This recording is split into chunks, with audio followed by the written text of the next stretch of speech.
Okay, so today I wanted to talk about another light. Yes, yet another light.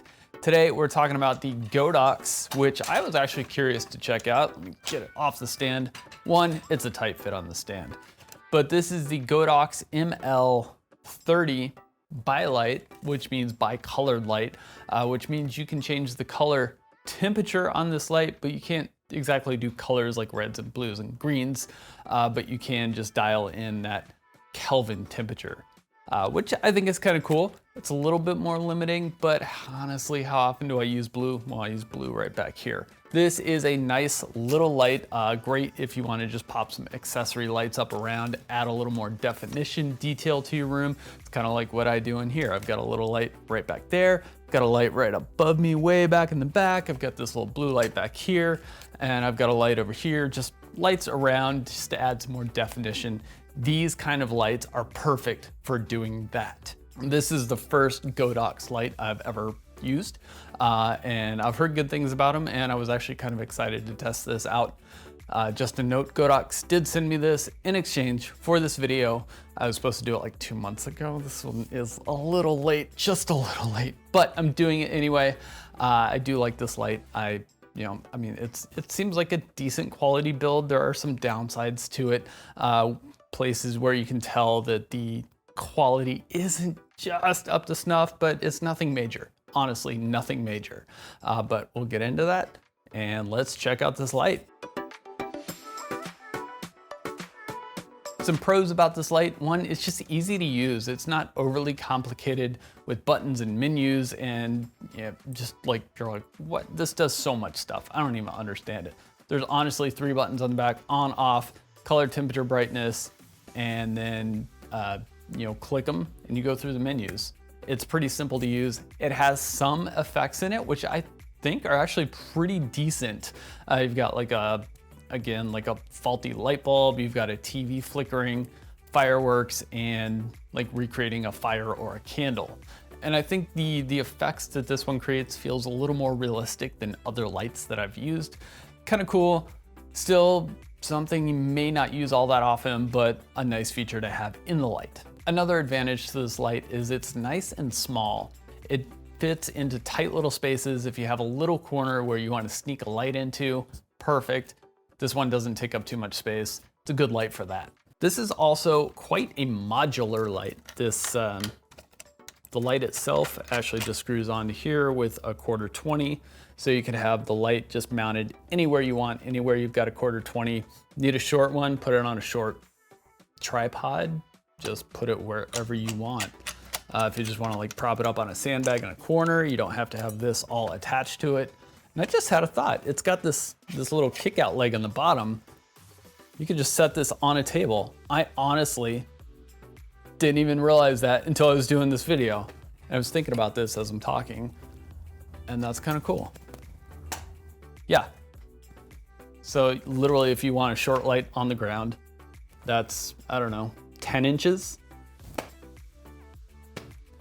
Very, very versatile light. And I find it to be surprisingly bright. For how small this light is, it is surprisingly bright. Now, just as a brightness comparison, here is this light compared to my Aperture 120D with its big, like 6 foot, 4 foot, 5 foot Octabank, somewhere in there.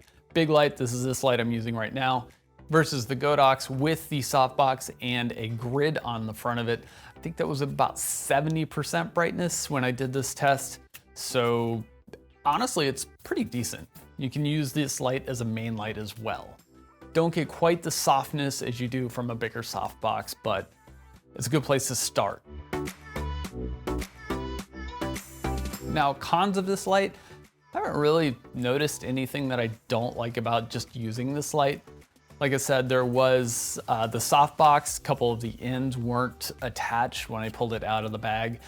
Pretty simple fix, take a little bit of glue, put that right back in.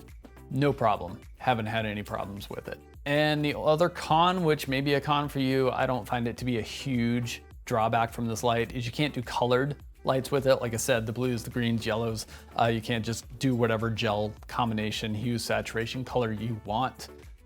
You may find that to be a drawback, you may not. It's just something to consider. Some of the accessories that they included with this light I think are actually kind of thoughtful. One mostly just being this really short cable. I really hate when you need 6 inches of cable and they send you 6 feet of cable, which they also do send you about a 6-foot cable of this. So if you don't want to have your battery pack right there, you can use that. But for attaching the battery pack right on the back, you've got this short little cable. No mess, no fuss, it's just there, it's compact, which is very nice. As you may have noticed, it does run on these little Sony NP style batteries, which works out really nice. A lot of accessories run on these batteries.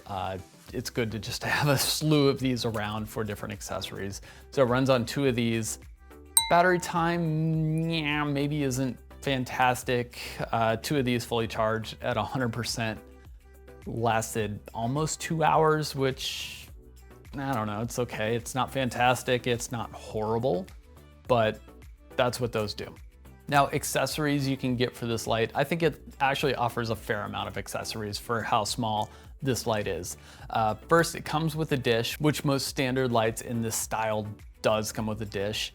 You can get a softbox for it. You can get the grid for the softbox to go with that. I don't remember off the top of my head if that comes with the softbox or if that's extra, but you can get the grid for the softbox, which I think helps direct the light, direct a soft light on you. You can get a dome light for it, which kind of spreads the light almost 360 all the way around, which is great, again, for small spaces. If you want to light a small room pretty evenly, that is a good option for that. There's also another accessory to do that. Also good for if you want to have more of a softbox, but also create a little bit more of a light all the way around the room. This one is good for that. All of these run, I don't know, around $30 a piece-ish. So a pretty good amount of accessories at a pretty reasonable price. You can actually be pretty versatile with this light. I think it's pretty great. Now, uses for this light. Honestly, you can use this light for a lot of things. Like I say, here's using it as a main light for the softbox. I think it looks pretty all right. It's not phenomenal, but it's not horrible. It's a pretty good light. Especially if you're just starting out, this is a pretty good way to start. Save a little bit of money and then still have this light be useful as you move up with your main lighting. These can move back into your more accessory lights, which is the second use case for them. Great accessory lights. Use the dish if you want to do more of a spot. Use a fill, the dome light if you want to do more of a fill for the entire room. Just the possibilities with this are pretty endless. Also, because this is a battery powered light and the batteries last a decent amount of time, the battery pack holder has a little belt clip built onto the back. Slap that bigger cord on the back, put that onto your belt, and you can do a walk and talk with this light. Nice handheld, not too heavy. The batteries are on you. You're not hand holding the batteries itself.